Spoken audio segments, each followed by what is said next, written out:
Assalamualaikum warahmatullahi wabarakatuh. Yang terhormat, Bapak Sunartip selaku dosen pengampu mata kuliah Tauhid serta teman-temanku yang berbahagia. Kami dari kelompok terakhir yang beranggotakan Nelly Isna Agustin dan Noviana Ramadhani akan mempresentasikan materi yang berjudul Pemikiran Kalam Yusuf Al-Qaradawi dan Abdullah Utsaimin. Saya akan mempresentasikan poin yang pertama, yaitu sejarah hidup Yusuf Al-Qaradawi. Nama lengkap Yusuf Qaradawi ialah Muhammad Yusuf Qaradawi. Beliau dikenal sebagai salah satu ulama Islam di dunia pada saat ini. Beliau lahir di desa Sofat, Turab, Mesir bagian barat pada tanggal 9 September 1926. Beliau berasal dari keluarga yang taat beragama. Ketika berusia 2 tahun, ayahnya meninggal dunia sehingga beliau adalah anak yatim. Sebagai anak yatim, beliau hidup dan diasuh oleh pamannya. Pada masa pendidikan Yusuf Al-Qaradawi, beliau mendapat perhatian yang cukup baik dalam lingkungan yang taat beragama. Ketika berusia 5 tahun, beliau dididik dan mulai serius menghafal Al-Quran. Pada usia 10 tahun, beliau berhasil menghafal 30 juz Al-Quran karena ketekunan dan kecerdasannya. Setelah tamat dari sekolah dasar, beliau melanjutkan sekolah lanjutan Al-Azhar di Tanha. Kecerdasannya mulai tampak ketika beliau menyelesaikan kuliahnya di Fakultas Usuluddin Universitas Al-Azhar Kairo, Mesir pada tahun 1952 sampai dengan 1953 dengan predikat terbaik. Kemudian beliau melanjutkan pendidikan ke jurusan Bahasa Arab selama 2 tahun. Pada tahun 1977,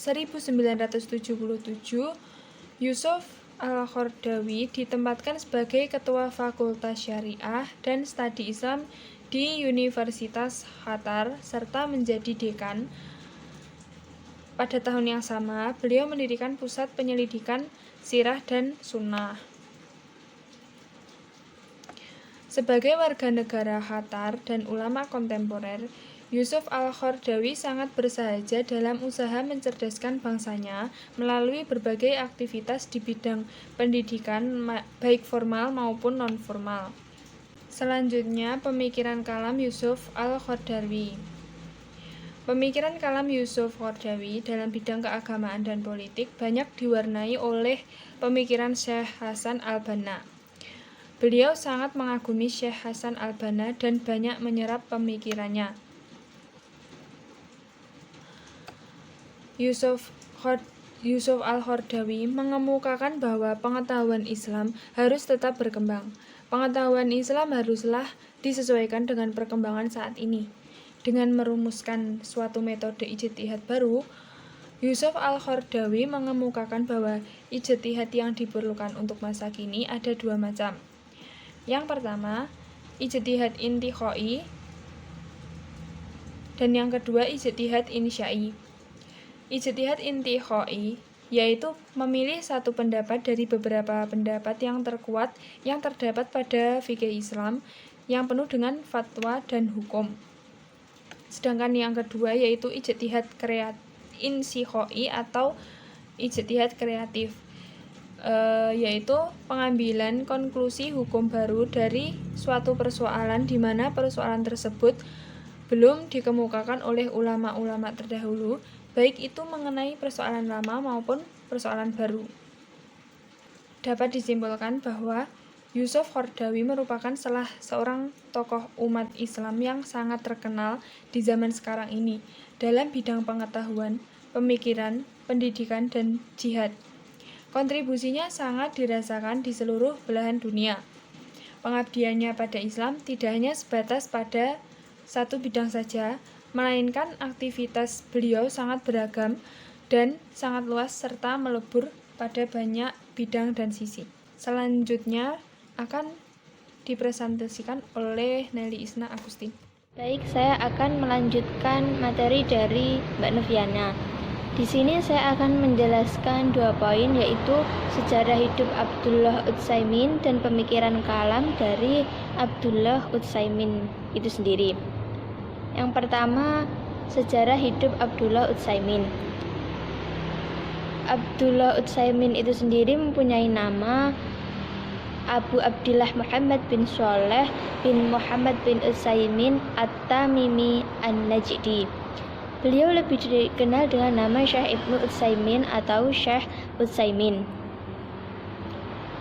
Beliau lahir di kota Unaizah, wilayah Hosim pada tanggal 27 Ramadan 1347 Hijrah atau 1926 Masehi dalam sebuah keluarga yang religius. Beliau merupakan ulama era kontemporer yang ahli dalam sains fikih. Syekh Utsaimin mendapat pelajaran dari sejumlah ulama seperti Syekh Abdurrahman bin Nasir Az-Sa'di, Syekh Muhammad Amin Asy-Shinqiti, dan Syekh Abdul Aziz bin Baz. Syekh Utsaimin sejak kecil mulai belajar membaca Al-Quran kepada kakeknya, yaitu Syekh Abdurrahman bin Sulaiman Ali Ad-Damik, sehingga ia hafal. Setelah itu ia mulai mencari ilmu dan belajar khat, yaitu ilmu tulis menulis, ilmu hitung, dan beberapa segi ilmu sastra kepada kakeknya tersebut. Nah, Abdullah Utsaimin itu merupakan termasuk murid yang memiliki kedudukan penting di sisi Syekh Abdurrahman bin Nasir Az-Sa'di. Ketika ayah Syekh Utsaimin pindah ke Riyadh di usia pertumbuhan dia pun ingin ikut bersama ayahnya. Nah, ketika beranjak remaja, Syekh Utsaimin belajar kepada Syekh Abdul Aziz bin Abdullah bin Baz. Dan di sini Syekh Utsaimin mempelajari kitab Sahih Bukhari, sebagian risalah-risalah atau karya tulis Ibnu Taimiyah, serta beberapa kitab-kitab fikih. Kemudian pada tahun 1951 dia duduk untuk mengajar di Masjid Jami'ah. Karya beliau dalam bidang tafsir, hadis, akidah, fikih, usul fikih, kitab fatwa, dan bidang lainnya tercatat 98 kitab dan risalah ringkas, baik itu dari transkrip dari pelajaran atau dari beliau sendiri. Beliau itu juga dikenal sebagai seorang ulama yang memiliki semangat yang tinggi dalam permasalahan agama. Memiliki metode pengambilan kesimpulan dengan bukti-bukti yang kuat dan menerapkan prinsip-prinsip agama secara tepat. Syekh Utsaimin ini meninggal dunia pada hari Rabu 15 Syawal 1421 atau 10 Januari 2001 dalam usia 74 tahun. Nah, sesudah 2 tahun belajar, Syekh Utsaimin lulus dan diangkat menjadi guru di Ma'had Unaizah Al-Ilmi sambil meneruskan studi dia secara intisab, itu semacam universitas terbuka pada Fakultas Syariah, serta terus menuntut ilmu dengan bimbingan Syekh Abdurrahman bin Nasir Asy-Sa'di. Nah, pada poin kedua yaitu pemikiran kalam Abdullah Utsaimin.